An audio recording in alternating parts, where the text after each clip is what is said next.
My grandpa grew up in a little town called Grapefield, Virginia. These days, Grapefield is just 4 streets with a creek running through it, but it used to be a whole lot more. Walk about a mile out of town, past a pair of old logging paths, and you've got the Appalachian Trail right there on your figurative doorstep. I used to think growing up in that kind of place would make for an idyllic childhood with its small town values, strong sense of community, and the great green forest for a backyard. But there was a reason Grandpa got out of there the first chance he got. They used to say they moved because of the Great Depression, and there might have been at least some truth to that. But if some of the stories Grandpa later told me are anything to go by, it wasn't just money problems that made them want to move. Because although it seems like a quiet and uneventful place, Grapefield, Virginia has a really dark past. And some of the folks living there still say it's cursed. Now, back before the Civil War, Grapefield was said to be a prosperous and promising little town where the vast majority of people were employed by one of 2 plantation families who lived at opposite ends of the hollow. One family were slave owners and employed white townsfolk as drivers, overseers, tradesmen, and clerks, while the other family were staunch abolitionists and employed everyone in the same way, except for their farmhands and technicians, who were white townsfolk for the most part. This arrangement worked out just fine for both parties. But as the violence over in Kansas got more and more out of hand, still waters came to a simmer. Before long, the subject of slavery was no longer something that could be discussed politely. And by the time the first shots were fired at Fort Sumter, folks in Grapefield weren't using words to settle arguments anymore. They were using bullets. Obviously, the abolitionists had what you might call the moral high ground. The only trouble was, Virginia was a slave state, and the profit margins of the slave-owning side of Grapefield were much higher than those on the abolitionist side, who paid all their people good and fairly. But then, this meant the slave owners had mountains of cash lying around, cash they could use to hire all kinds of unsavory types to protect them from the abolitionists. And that protection usually involved violence, intimidation, and occasionally murder. Some of the abolitionists tried to fight back, but seeing as they were outnumbered and outgunned, most ended up hanging from their barns, and anyone with any sense fled for northern states before they could be targeted. This would have all worked out just fine for the slave owners if it wasn't for the fact that the Confederate soldiers would go on to snatch defeat from the jaws of victory. And once the Federals arrived in town, the slave owners had to parlay their way back into ownership of their own plantation. Somehow they managed to do just that. Only this time they couldn't rely on free labor, and there were no more abolitionist farmers in town to help maintain the plantation. They had all the expertise they needed, just none of the manpower. And although they shipped in folks from out of town to try and fill the gaps, things were never quite the same as they were before. Before the war, the head of the slaveholding plantation family had been cruel and conniving, but he was at least competent. But then his replacement, his eldest surviving son, was a fool, a tyrant, and a drunk. He might not have owned slaves anymore, but he sure did treat his people like they were. And he didn't just treat them like his property. He treated their homes and their families like they were his property too. The new plantation owner always was a little too fresh with Grapefield's womenfolk. But then one night, after a man's wife returned home claiming the plantation owner had violated her, the townsfolk decided that enough was enough. A whole mob of them marched over to the plantation house, but instead of dragging the owner outside and hanging him from his own porch, the mob started nailing doors and windows closed. Anyone who tried to escape was shot, and there were lots of folks in there too, not just the plantation owner and his family. They had maids, cooks, nannies for the children, all of whom learned to stay away from the doors or windows, lest they face a hail of bullets. Once they had the plantation house locked down, the mob doused the place and set it on fire. The mob were liquored up, and they clapped and cheered as the plantation house burned. But that all stopped when they started to hear the screams of the women and children upstairs. It was then and only then that they realized what a terrible thing they'd done. One man tried to pry the nails out of one of the window frames in hopes that he might be able to rescue some of the women and children, but it was too late. There was no way back for them. They couldn't have any witnesses to attest what they'd done. The whole thing needed to look as much like an accident as possible, not so much for their consciences, but for appearances. No one could ever know the truth of what happened that night. Well, you can see how well that went. The mob must have done a decent job enough of covering things when it came to the authorities, because no one was hanged for burning down the plantation house. But I guess at some point someone talked, either to their wife or to a minister, maybe even on their deathbed. Because once word got out that the fire was no accident, it was like a darkness seeped into Grapefield, one that never went away.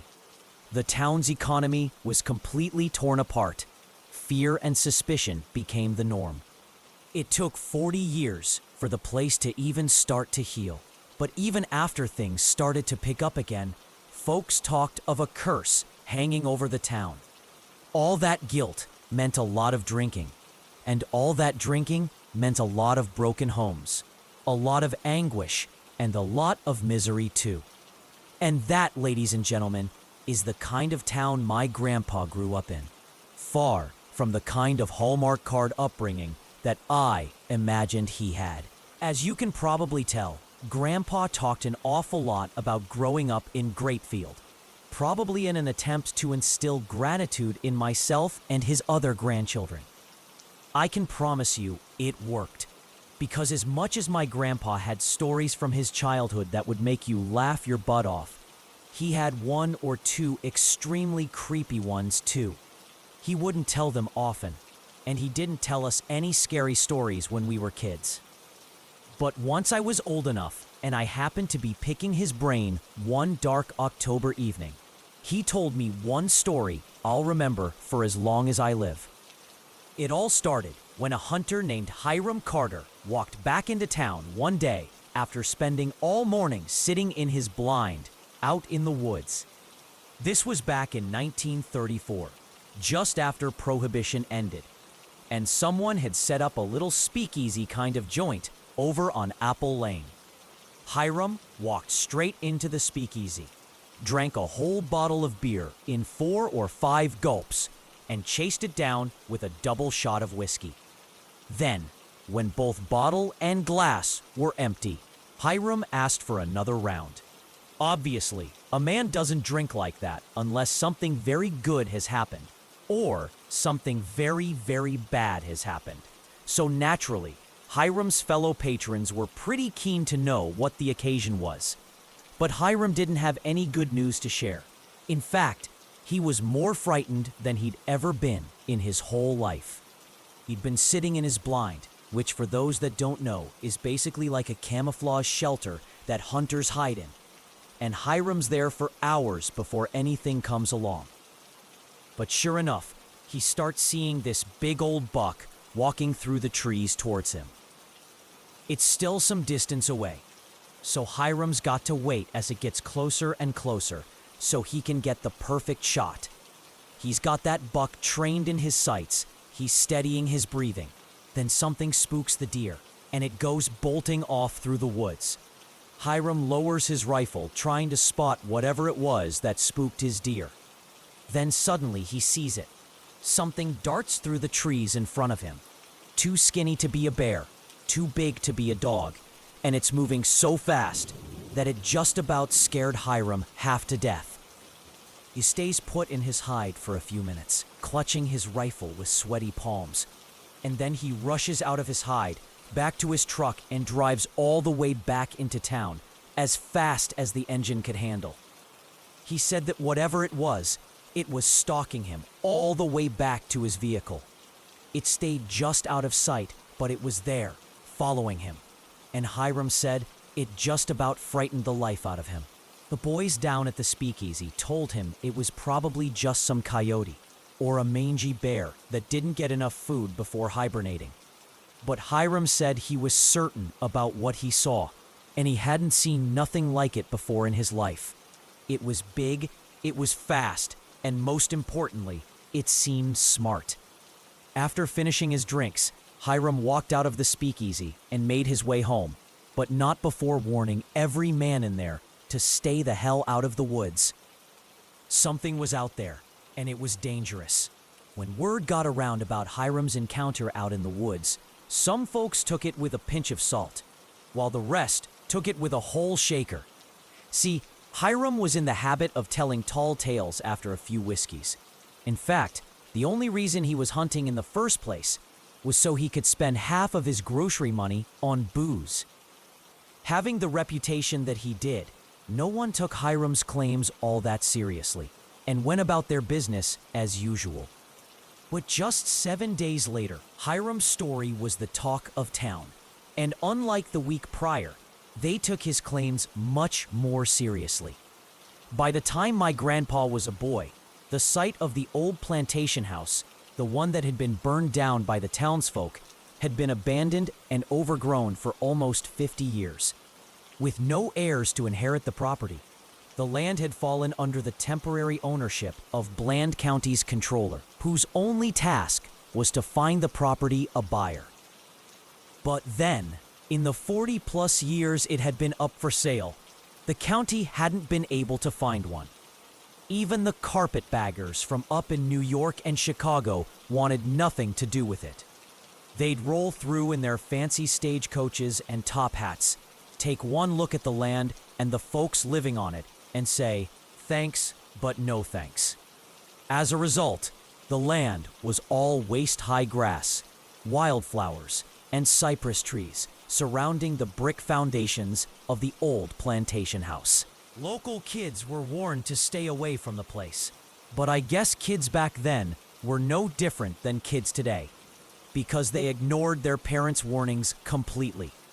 I guess on account of how mysterious and spooky it was, but kids around my grandpa's age, so about 10 or 11, would often sneak up to the old plantation to explore the grounds.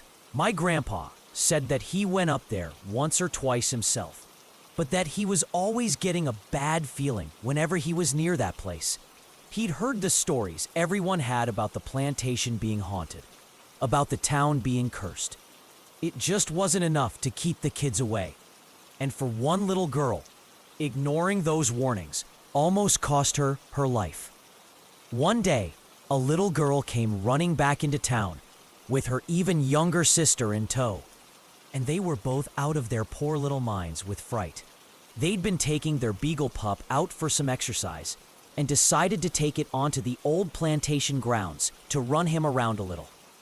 They were there for no more than a few minutes before their dog suddenly tucked its tail between its legs and started to growl.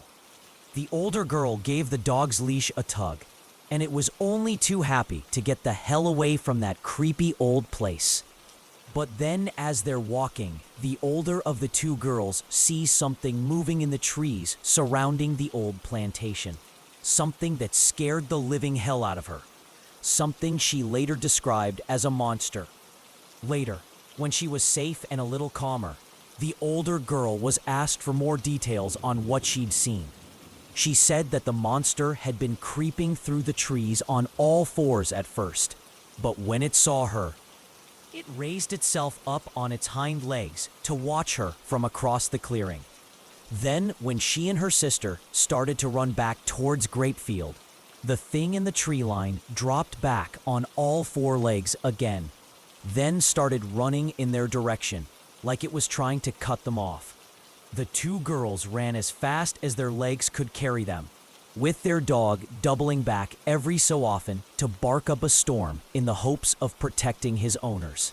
Thankfully, The girls managed to make it into town before whatever it was caught up with them. But when they arrived, they were sobbing something fierce. The older of the two girls said the creature was huge, with shaggy hair all over its body, but none at all around its muzzle, which appeared horribly misshapen and deformed. This time, people took the claims much more seriously, but they still thought that it must have been some kind of mangy bear that had attacked the girls after their hibernation period. If a bear can't find itself a snack in quick enough time, they can get really hungry, and you better believe that a hungry bear is a very dangerous bear as well. And having something raid a few chicken coops or butcher a few hogs, that was one thing. But having the thing hunting the town's children, that could not be tolerated. The most accomplished hunter in Grapefield, a man named Rufus Robinson, volunteered to head out into the woods with his Australian shepherd. He'd said he'd come back with the beast's head, or he wouldn't be back at all. Well, a few days later, Rufus's Aussie shepherd came hobbling back into town, all on its lonesome. It walked right over to Rufus's cabin. But then, instead of sitting on his porch, the dog went and laid down on his neighbor's, almost like it knew that Rufus wasn't coming home. Folks said Rufus's dog might have run ahead, gotten itself lost, then simply walked back home to wait for his master. They'll be back in a few days, they said. Ain't no mangy bear got the better of old Rufus. But Rufus never came back with no mangy bear's head. In fact, Rufus Robinson never came back at all, and there was no sending a search party in after him, unless its first and foremost task was hunting down the bear that took him. And that's when the townsfolk formed a hunting party. 6 of their best men that would head out into the woods with shotguns and rifles and bring home Rufus's body and end the threat that mangy bear posed once and for all. Well, according to a member of the hunting party, they were out there for less than 24 hours before they found the thing that had been stalking the town's children, and it wasn't no bear. One night, they set up a real simple trap, just laid some fresh meat as bait out in the open. Then all they had to do was wait. Well, they waited and they waited, but nothing showed. Then just when someone gets up to collect the meat so they can move it someplace else, bingo! The thing comes tearing through the trees and attacks the man who approached the meat. It almost took a chunk of his arm before he managed to stick a knife in the thing. Then, once he was free of its grip, his hunting buddies emptied almost every shell they had into it, and they didn't stop firing until the beast stopped moving. Once they were quite certain the thing was dead, the hunters approached, shining their lanterns on the creature to get a better look. Only then did they realize what they were looking at. It wasn't any kind of bear. It was a man. His hair and beard were long and shaggy, his unclothed body so filthy in parts that the dirt and mud appeared as a second kind of skin. Wherever there was bare skin, such as his face, his chest, and his shoulders, there were hideous webs of burn scars, so much so that the man beneath had been robbed of his human appearance. His spine was arched and contorted, his hands and feet bore heavy calluses, and at the ends of long, bony fingers sprouted sharp, filth-encrusted claws. Obviously, none of the men had ever seen anything quite like it, so they dragged the man's body out of the woods, then woke up the town's doctor to come inspect their quarry. Now, this doctor had been Grapefield's resident physician for the better part of 50 years. He treated everyone in town that had lived there since the 1870s, including the old plantation owner and his family. It was him that realized who the man was, why he was covered in burn scars, and why he'd been living like a wild animal for what must have been decades. It was one of the plantation owner's sons. Back on the night of the plantation house being burned down, the mob encircled the building to make sure no one could escape. They took shots at anyone who came near the windows or doors, at least all except one. The plantation house was huge, so the dozen or so men that made up the mob had to space themselves out real wide to cover all the angles. One man, stationed just off the east wing, sees someone scrambling out of a small cellar grate. He raised his rifle, got ready to fire, but then saw it was just a boy, his skin all scorched and blistering, and he didn't have it in him to execute a child. Besides, he was so burned up that there was no way that he'd survive more than a day or two out there in the woods all alone. So instead of filling him full of lead, like they did with the others who tried to escape, the man let the boy go, having no idea that in decades to come, his decision would come back to quite literally haunt them. No one knows how the boy survived out in the woods for so long, or why he'd chosen to live out in the trails of Appalachia instead of trying to settle down any place. Most suspect that the grief of losing his whole family so suddenly drove him insane, and that fear of mankind kept him living in the woods like some type of animal. But there are few who agree on how he came to look the way he did. Obviously, the scars were present all over his body, being from the fire. But what wasn't so clear was how the boy had come to be so comfortable running on all fours, like some type of dog. Some said that he must have been born that way, and his appearance was probably why he couldn't settle down anywhere. They figured that since he got treated like a monster, he started acting like one too. But others said that he was perfectly healthy, and that in slowly losing his humanity, he learned to run and hunt like an animal. Honestly, I don't know what to make of any of this, and neither did my grandpa. He always thought it was some myth or legend until his own ma and pa confirmed that it was indeed the truth. They said that the boy's death was just another in a long line of murders that never saw justice. And since they couldn't stand another one, they decided to move. Grandpa raised the point that it couldn't have been murder if the hunters were just defending themselves, and his pa responded with what I think are some wise words. He said that the boy never really survived the plantation fire that night, how he was probably wandering around the woods, living like an animal, never truly being a person. Whether he came back to Grapefield for revenge, or just to revisit the place he grew up, killing him meant finishing off a murder that started 30 or 40 years earlier.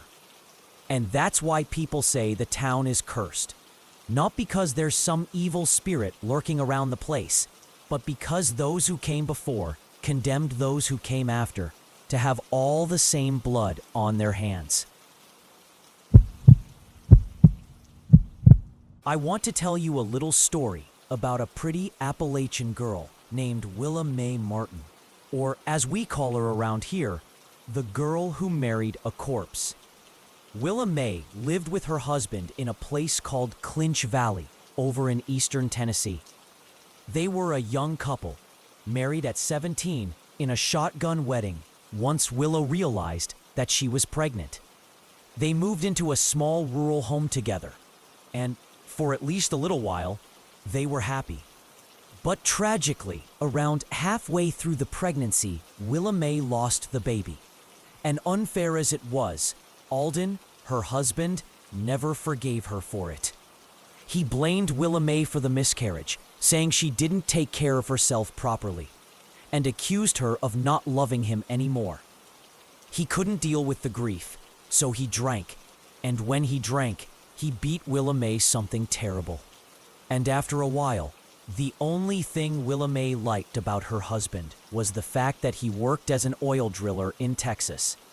That meant that he worked 2 weeks on and 2 weeks off, which for Willa Mae meant 2 weeks of heaven, followed by 2 weeks of hell. Whenever he was away, Alden asked his brother Silas Martin to check in on his wife every so often to keep an eye on her. He did as he asked, stopping by once a month or so to do all the man's work around the home. But after a while, Silas, who was unmarried, began to wonder why Willa Mae had such a melancholy about her. He talked to her sometimes and asked her questions. And when Willa May realized that he was genuinely curious about her and wasn't her husband's spy, she broke down and told him everything. How he beat her, how he berated her, how her life was barely worth living. Silas did his best to comfort poor Willa May, and then one thing led to another, and they ended up falling in love. They tried not to act on it for as long as they could, but while spirits were strong, their flesh was weak. After violating the sanctity of marriage, the clandestine couple knew they couldn't continue their affair in secret. Willa May had to do the right thing and break off her marriage to Alden. She waited until Alden went on down to Texas to work for 2 weeks. And then after spending a few days packing up her things and planning her escape with her new beau, Willa May sat down to write Alden a letter. Word has it she gave him both barrels in that old letter of hers, told him what a piece of trash he was, how she'd never really loved him, and how she'd see him in hell. She then grabbed her bags, then rode a wagon all the way to Bean Station, just over 12 miles away. When Willa May arrived at Bean Station, she found Silas waiting for her. There was just one problem. Silas couldn't collect the last of his wages until the next day, at which point they'd have enough money to survive on for a while once they'd made it to California. Silas put Willa May up in a cheap hotel, then said that he'd meet her at the train station the very next morning with all the cash they needed to start a new life together. The next morning, Willa May got up, got dressed, then headed to the station to meet Silas. When she arrived, she saw him waiting on the platform for her, wearing his favorite felt hat and jacket. But as she got closer and the figure turned, she saw it was not Silas Martin at all, but rather her husband, Alden Martin, wearing her brother's clothes. You see, Alden had arrived in Texas to begin his 2 weeks of work, only to find his services were no longer required. He could come back in 2 weeks and tried his luck then. But for the time being, he'd have to head back up to Appalachia and try to make do with what he had saved. Alden then caught an overnight train back up to Tennessee, then caught another to Bean Station, arriving back in town just hours after Willa May did. But while she was up in that hotel room, dreaming of life married to Silas, Alden was back home reading the both barrels letter that she'd written just the night before. The only trouble was, and under the assumption her husband wouldn't return for a full 11 days, Willa May told him exactly what she and his brother were planning to do, along with exactly when she was planning to do it. Because, after all, why not? And by the time he read it, she and Silas would be safely in California, a detail she'd completely omitted from her letter. Alden lifted his brother's felt jacket, showing the gun tucked in his breeches, and told her he'd spare her life if she rode to his brother's house with him for a heartfelt apology. Alden gave his wife's bags to a wagon courier and arranged for their delivery back home. He then pulled her atop his horse, and then both rode out to Silas's home.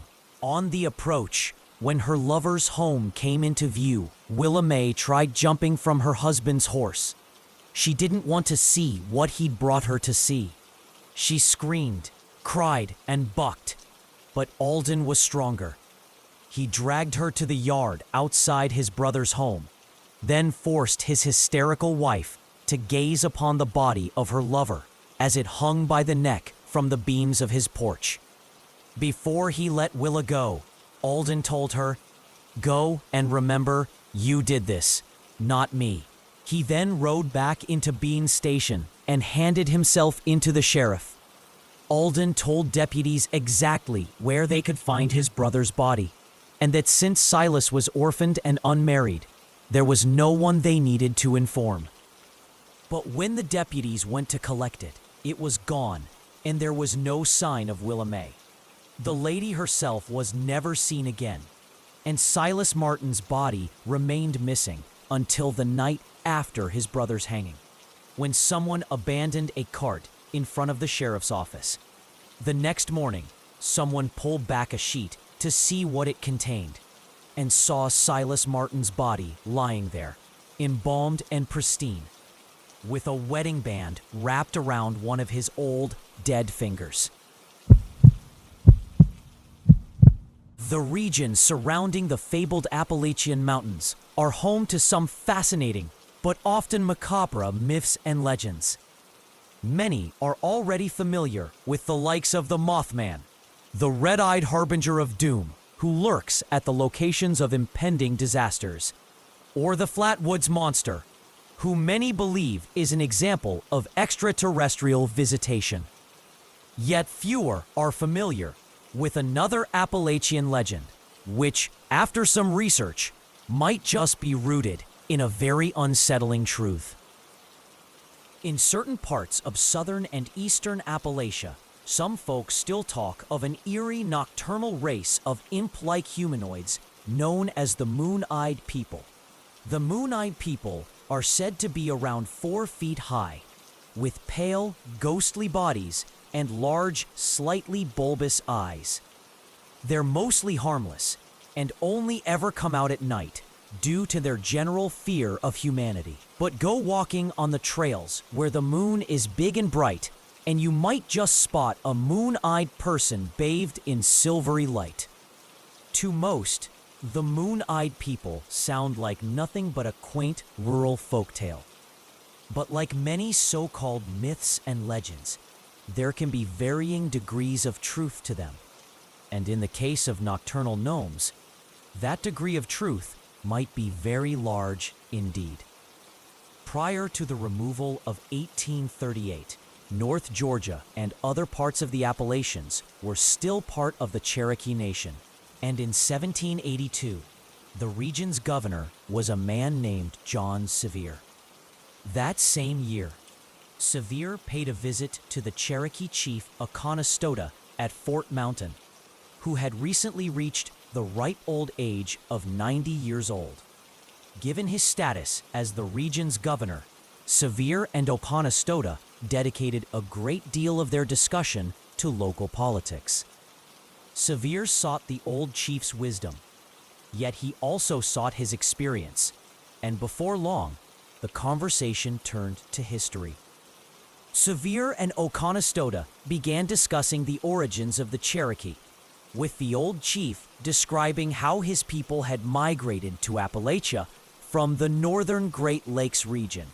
Oconostota claimed his ancestors had arrived to find another people had settled the area, a people so sophisticated that they turned the mountain into a veritable fortress, hence why it was given the name. The Cherokee fought hard to conquer the indigenous tribe, but eventually they prevailed and drove their enemy from the region before settling it themselves. Sevier then asked the old chief if he knew anything of the vanquished tribe.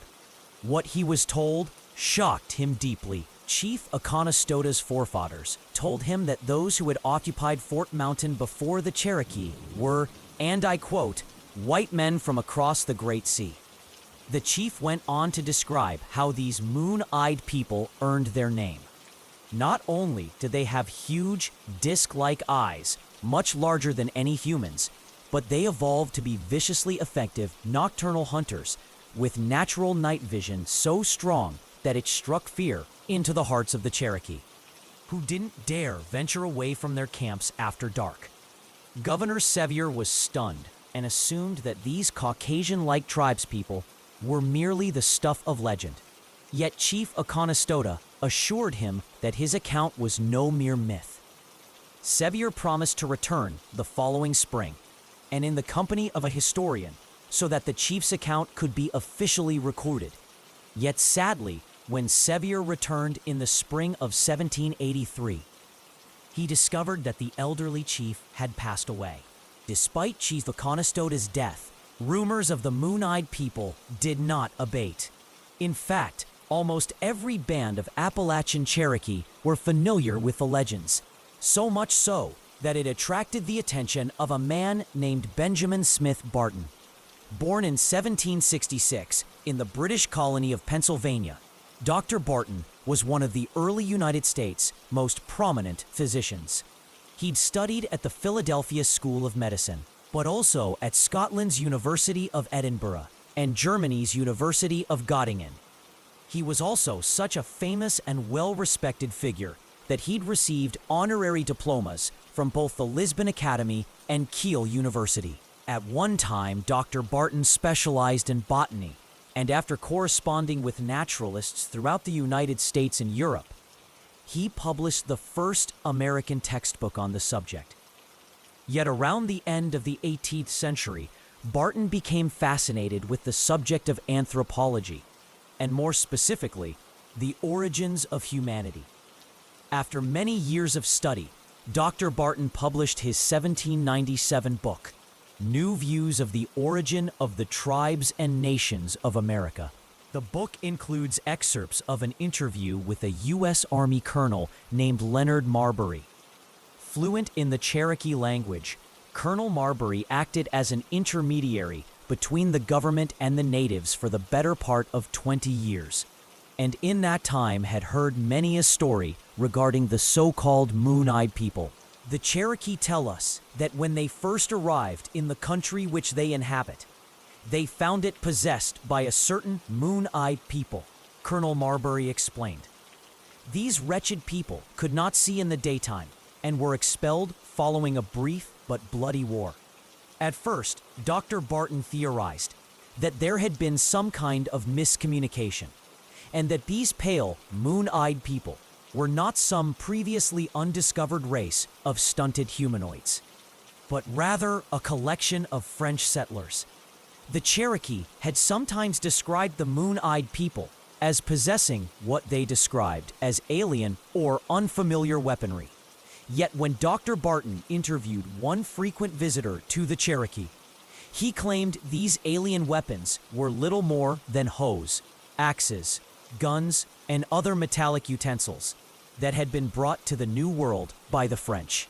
Many others have supported this assertion, claiming the moon-eyed people were no more than rogue European settlers who specialized in hunting by night rather than by day. Yet when South Carolina historian B.R. Carroll interviewed merchant explorer James Adair, he refuted any and all claims that the moon-eyed people were European. Born in the Irish county of Antrim in 1709, Adair sailed to the New World with a British trade mission at the age of 26. He spent the next 40 years living among the natives, chiefly among the Chickasaw and Eastern Choctaw, while being almost entirely cut off from the outside world. In 1775, when Adair was in his 60s, he was encouraged to pen an account of his experiences with the native tribes, titling the book, A History of the American Indians. The book cemented Adair's status as one of the most knowledgeable Indian experts of his generation, hence why he was sought out by the author B.R. Carroll. And when asked if he was familiar with the so-called moon-eyed people, he replied in the affirmative. Adair claimed that almost all of the Appalachian tribes had stories concerning this primordial race of albino humanoids. But it was not the frequency with which he encountered these stories that convinced Adair of their veracity. It was the consistency with which they were described. Each and every tribe spoke of the moon-eyed people being stunted, nocturnal, and incredibly pale.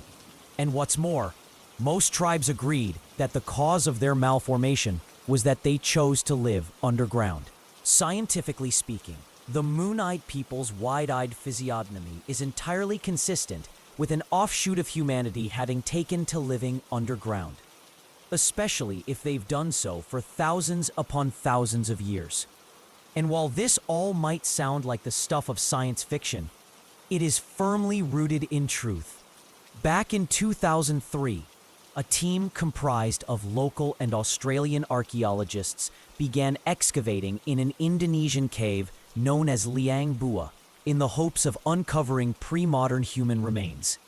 2 years later, the team was undertaking a routine dig when they discovered evidence of a human skull.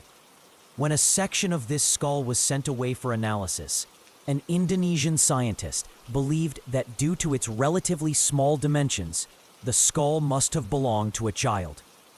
Yet after more of the person's skull was uncovered and analyzed, it was discovered that their teeth were that of a full-grown adult. The remains they discovered were not those of a Homo sapiens. They belonged to a previously undiscovered relative, Homo floresiensis, named after the island of Flores in which they were found. Homo floresiensis were determined to be an extinct species of small archaic human that inhabited the island until the arrival of modern humans about 50,000 years ago.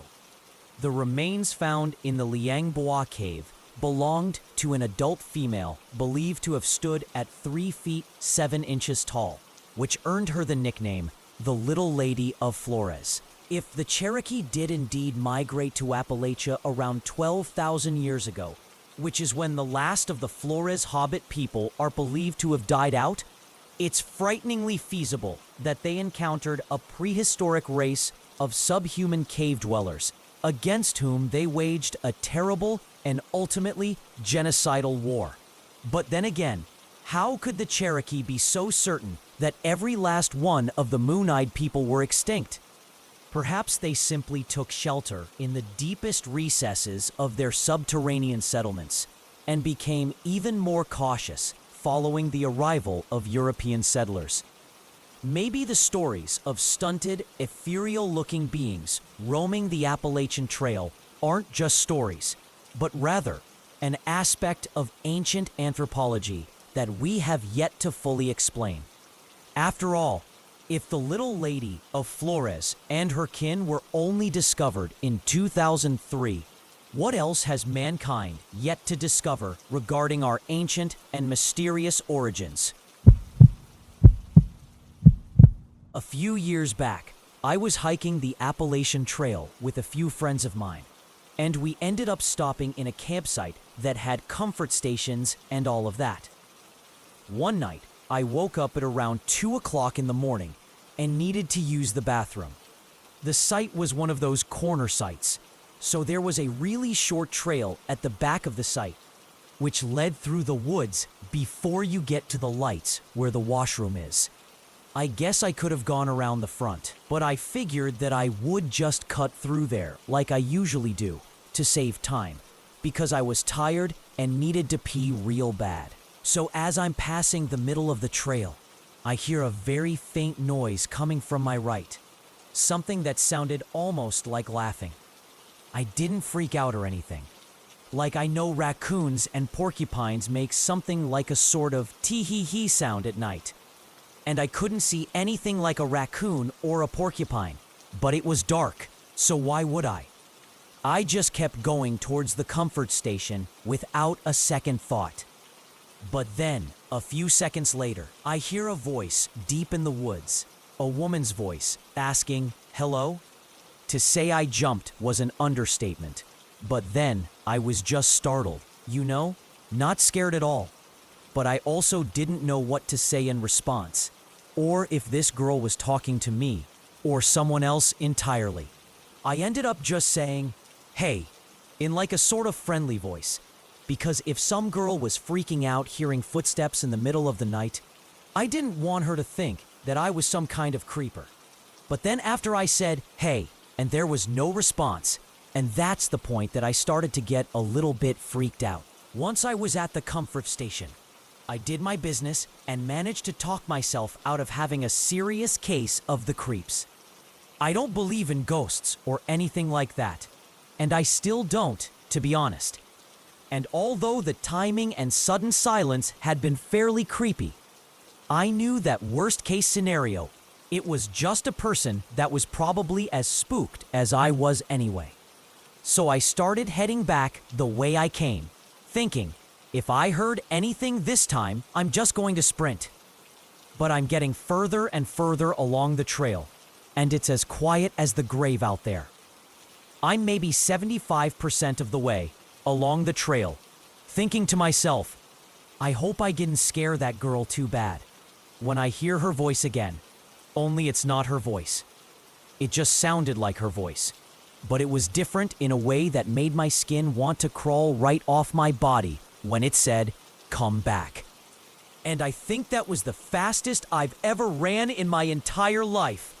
I beat feet like an athlete and threw myself back into my tent so frantically that I woke everybody up. They kept asking what was wrong, and all I could say was, "I think I just freaked myself out, that's all."